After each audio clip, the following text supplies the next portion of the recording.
Ayo kita bayangkan, saya memasak makanan yang menurut saya lezat dan istimewa. Saya masukin ke dalamnya materi-materi yang menurut saya penting dan enak. Pokoknya saya yakin kalau makanan saya ini pasti akan jadi super enak dan super dahsyat. Tapi masalahnya, bukan saya yang akan menikmati makanan ini. Bukan saya, tetapi dia. Jadi, orang yang ditargetkan menikmati masakan saya adalah dia. Dan setelah dicicipi, ternyata kok kecewa terhadap masakan saya.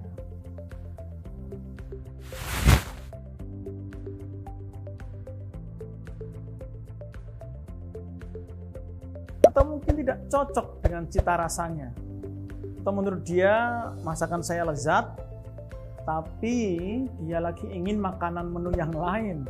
Atau mungkin nyidam makanan yang lain. Atau mungkin ekstrimnya, bisa jadi dia alergi sama jenis makanan atau masakan saya. Singkatnya, dia ingin makan nasi pecel, ternyata saya masak gado-gado. Karena dari awal saya tidak tahu apa yang dia inginkan, apa yang dia ingin makan. Atau menurut dia, ini cuma nasi sambal kacang dicampur dengan sayur. Kesimpulannya, bukan juga sebuah gado-gado yang enak. Karena dia juga bisa masak ternyata. Dan karena udah butuh banget makanan, butuh makan, terpaksa dia terima masakan saya. Tetapi kemudian what happened? Dia rombak masakan saya, ya improve sampai dimasak ulang olehnya. Agar apa? Agar sesuai dengan keinginannya. Bayangkan, untuk bisa menikmati makanan, kita sampai memasak sampai 2 kali atau bahkan 3 kali demi menghasilkan makanan yang lezat dan cocok. Betapa borosnya waktu, tenaga, dan biaya yang harus keluar karena tidak link and match.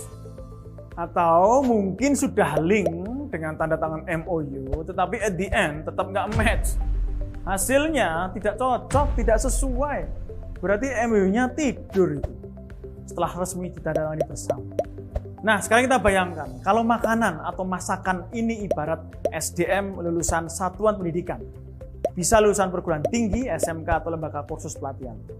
Pokoknya, mereka yang udah lulus dan mendapatkan ijazah dan atau sertifikat.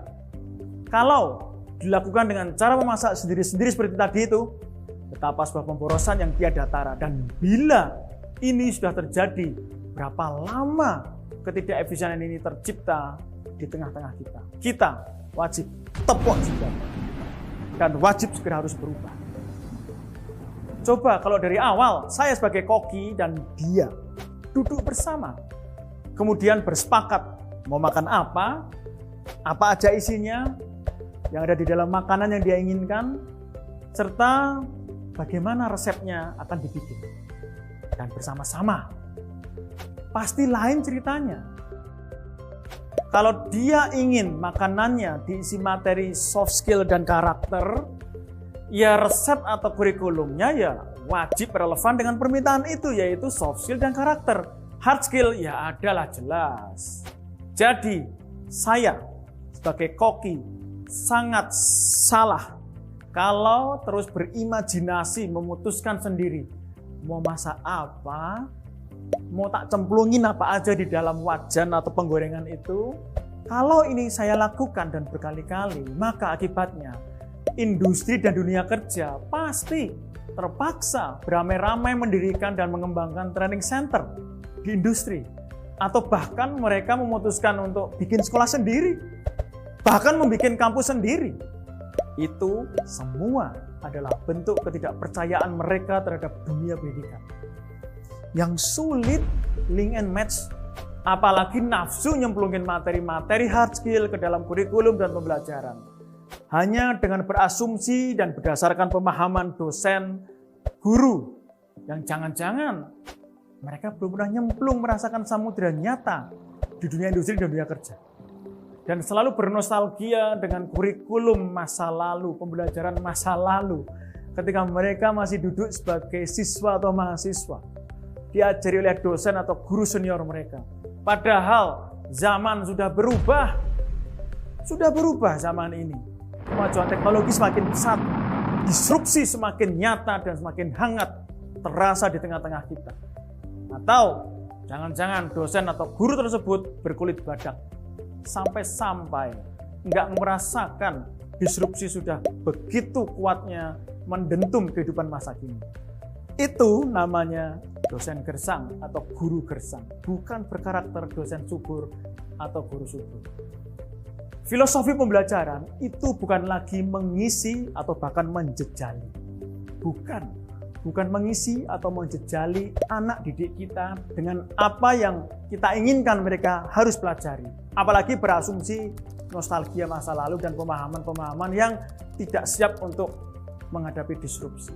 Filosofi pembelajaran yang benar adalah bukan mengisi dan menjejali, tetapi menciptakan atau melatih anak-anak didik kita sehingga mereka mampu untuk mengisi kehidupan mereka. Mereka mampu untuk mengisi kompetensi mereka dengan hal-hal yang bermanfaat, relevan dengan perkembangan zaman, dan sesuai dengan passion, gairah, serta minat bakat mereka secara mandiri sepanjang hayat.